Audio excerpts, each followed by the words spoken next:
Welcome everyone. Happy Monday morning, 9th of December. The days are ticking away. And here it goes up on the Advent Garland. And in my box. And let's have a look. Maybe, I'm having a rummage today in my box. Maybe, I've got, two have come up to the top. I've got a Christmas tree and a mitten. I think I'm going to go for the mitten. I do just decide to put them any old place because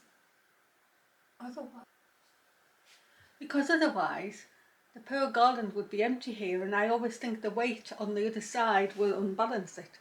So I try, there's the sunshine, I try and spread them out as they go on.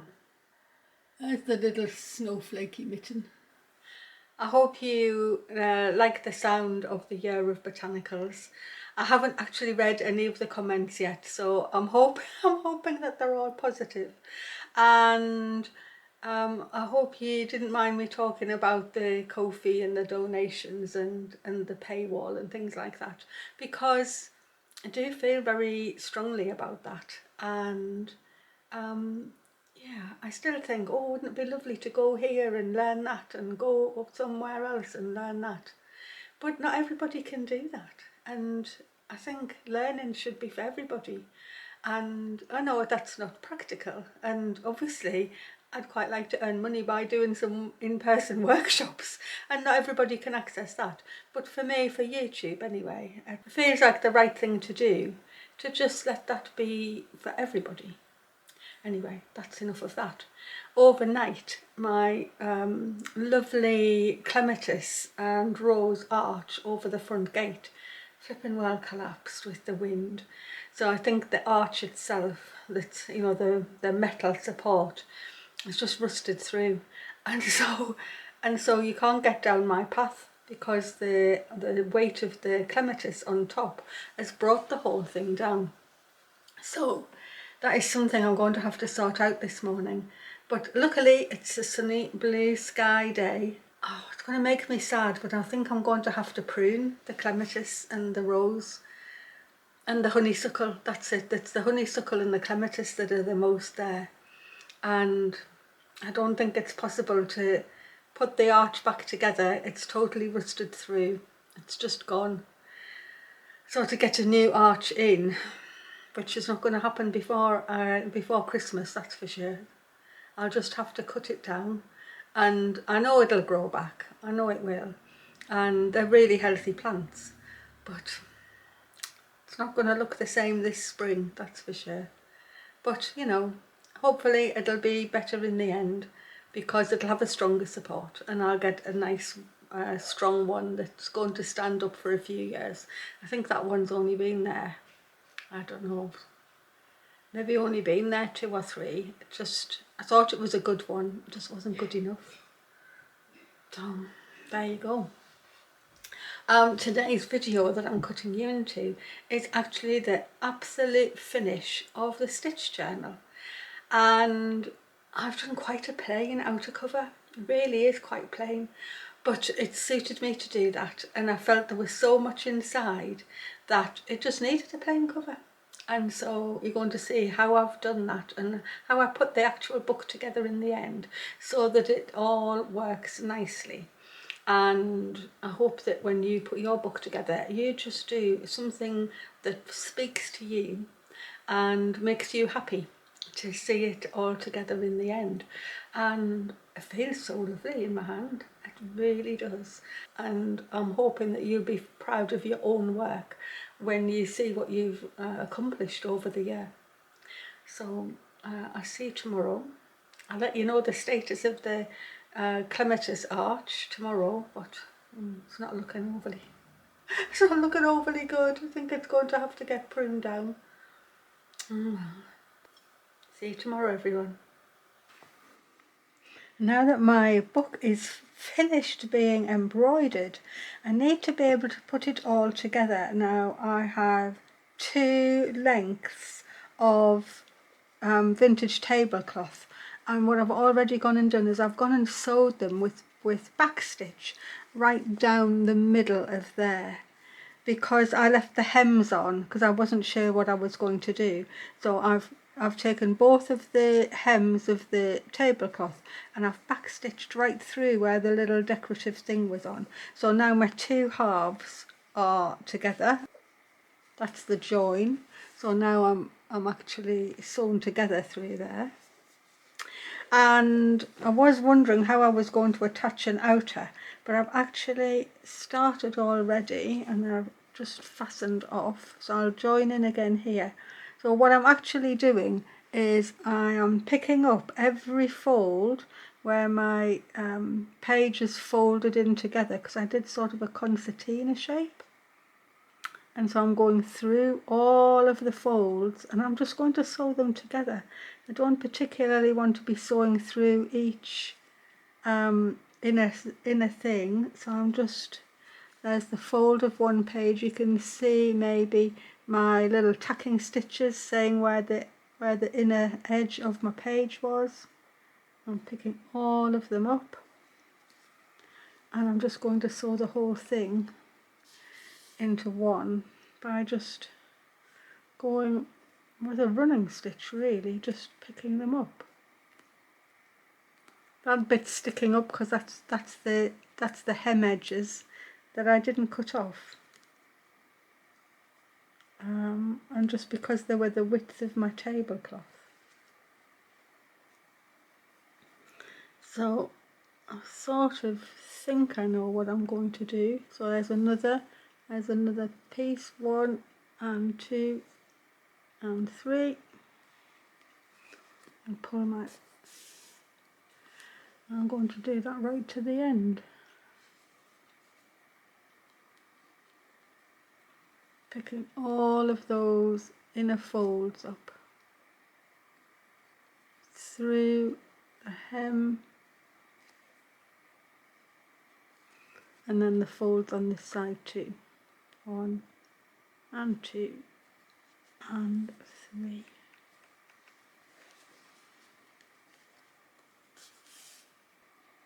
And my needle's actually sewing right through it really easily.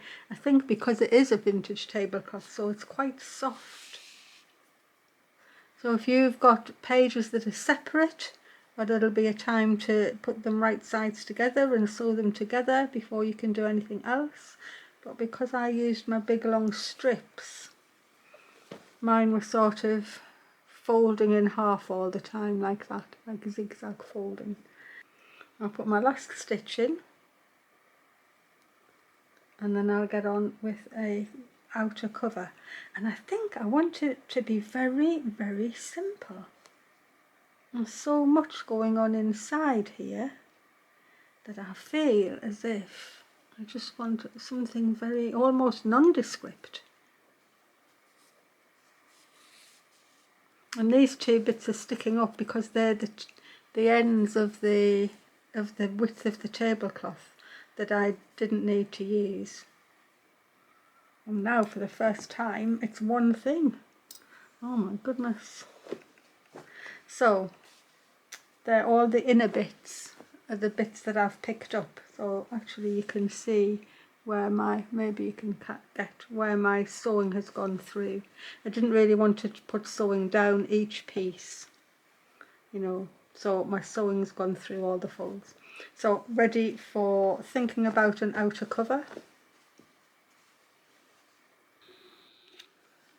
Well, I've been sewing on this and I've got something half done, and I definitely decided I wanted everything to be very plain, and I don't actually have much plain fabric.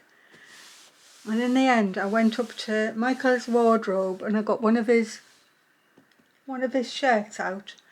That's this beautiful green, and I've cut a piece out of the back of it, and for the inside it's a leftover piece from my hand sewn Kawandi dress, and I feel by putting them together that's making a lovely outside cover.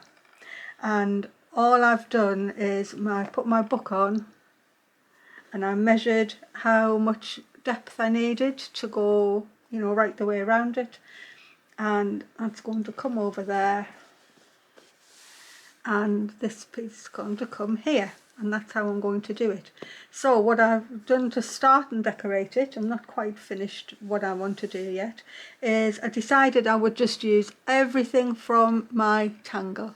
And so I've actually gone for as long a thread as I can, and I've folded the edges in, and I've just blanket stitched round, and as I ran out of thread I just picked another one out.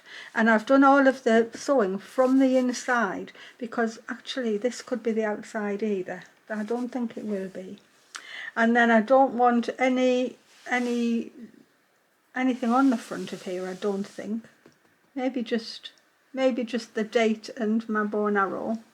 But I thought it would be nice to have just some nice lines. So I'm actually picking pieces out of here, and I'm just running stitching down the stripes, and I'm making a little sort of 3 or 4 stitches, like a little seed at the bottom where I finish off. So I'm just going to find another thread to do it with. There's a good pink. I'll take that out. I'm just using them as they come. I haven't actually chosen to use very little pieces, but you know, they've run out sort of 3/4 of the way down. I'm going to slip in from this edge here where I can easily get my needle in, and I've gone down every stripe. So that red stripe's my next one. Pull my knot through, and I am just doing it all from the inside so I can keep everything as straight as possible. And I just need to carry on putting some bunny stripes in. I'm not particularly trying to wrinkle this up or anything, because I need it to fit my book. I haven't actually thought of a closure yet, or how I'm attaching it, but maybe I think I know how. I'll have to be giving it a think. Can't actually believe it's finished. It seemed such a long way away when I started it in January, and then here I am making the cover. What a journey it's been. I really, really and truly hope that you've all enjoyed it, those of you who have followed along, or if you've dipped in and out and you've done bits that you liked and missed bits you didn't like. I really just hope you've enjoyed it, and I hope you've been learning things, because I've learned how to make videos a bit better, I think. And it's been lovely showing you different things. And I've loved every single bit. I think the highlights for me will be definitely recently the slow stitching page and the lovely cut work. It was really lovely to be able to show that, even though I thought maybe nobody would want to do it because it's a bit old-fashioned these days. It was just so nice for me to put that in the journal, thinking that, well, by the end of the year, if you had started as a new beginner stitcher in January, hopefully you would have enough skills now that you would be able to tackle that and realise it's not actually as difficult as you at first thought. And the same with the stump work Christmas roses. They're not as difficult as you look at them, you think you're not going to be able to do them, but actually it's not hard. It just takes patience and a bit of time. So that's another thread gone on there. These are getting just in the thread jar. I'm going to put another few on, I think. But I don't really want to do it all the way round. I really want it to be plain. Or maybe another few. I finished doing what I want on this cover. So the next thing I have to work out is how to attach the book into here. And actually, I just thought that if I turned it round, left it exactly as it is, made sure it was in the middle of the cover. This is the spine where I've sewn everything together. I feel as if I just pull that up there, I can slip stitch it in and that's what I'm going to do. And then I'll turn it round and slip stitch the other side, and I may put a bit of stiffening in before I close it up. So I am actually going to just do that. I'm trying to make this as simple as I can. So that can get spread out. That was my excess fabric, but I'm going to spread it out when I put the next piece on, because I think that'll help stiffen the spine up. And I'm going to take, I've got some white cotton abroader in my needle with quite a sharp point so I can get through, and I am going to ladder stitch actually, and I'm going to ladder stitch this first page, so that was January's page, and I'm going to slip stitch it to this white stripe, and that of course will help me keep nice and straight. I'm taking a piece on the book and a piece on the outer, and a piece on there, and I'm going to slip stitch all the way down, and then I'll turn it over and do the same on the other side. Actually, I can feel it going into the, oh yes it has, it's come out here, but I'm going to just carry on doing that, and I'll make a nice embroidered line. So I think I'll take it through to the outside so that the pieces are together, and I'll embroider that when I've finished. So I'll just carry on. Every so often I'll just pull my thread and I'll pull the ladder stitch together. First side is sewn on and it's made a lovely neat finish. I'm quite pleased with that. So I'm turning the book round to sew the whole, to enclose this whole spine. Just gone to my drawer to look for the pieces of pelmet viline that I actually cut off the drawstring bag that I made. So I'm going to cut a piece off this and I'm going to attach it onto the spine as I go. So I just need it to be the length of my pages, and as I pull up my second piece I'm going to sew that in and sew it right down, and that'll be an easy edge to sew as well, because I'm going to sew into that little bit of drawn thread work. You can see how I'm putting this together. I've got my bit of pelmet viline in there, which was just the perfect size, and I'm holding my outer cover and I'm just using the stripe to take a little stitch there and hopping straight over onto my actual book and stitching through the drawn thread work on that side, and then coming back over, and then every so often I pull the stitches up and it all comes together, making a really nice finish. I've finished stitching my journal. It is totally complete. I really think it's made a neat finish at both the front and the back. It's very neat indeed. I like that. And my piece of pelmet viline that went in there has made that really nice firm sort of a spine that goes down, and all I've done is I've whipped that running stitch with a bit of variegated pearl cotton and tied it in a bow at the top. And so I know that it's a very simple outer, but that suits me fine, and all I've done is stitched a label on with some running stitch right round the edge. And then because I toyed actually with the thought of having a needle and a thread in, and I thought that's probably a bit dangerous, Marion, so I've painted some running stitch on, I painted the needle, and that's what made me decide to just use some Inktense to paint the number and everything else on as well. So I know that might be an understated front, but there's so much colour and variety inside. I just felt that's all I wanted.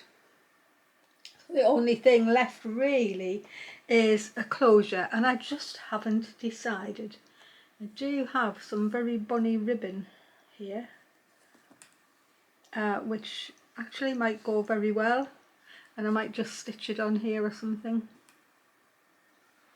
Actually, that might work. I've had this for a long time and I've never used it. So maybe that's it then. Maybe it's going to be that.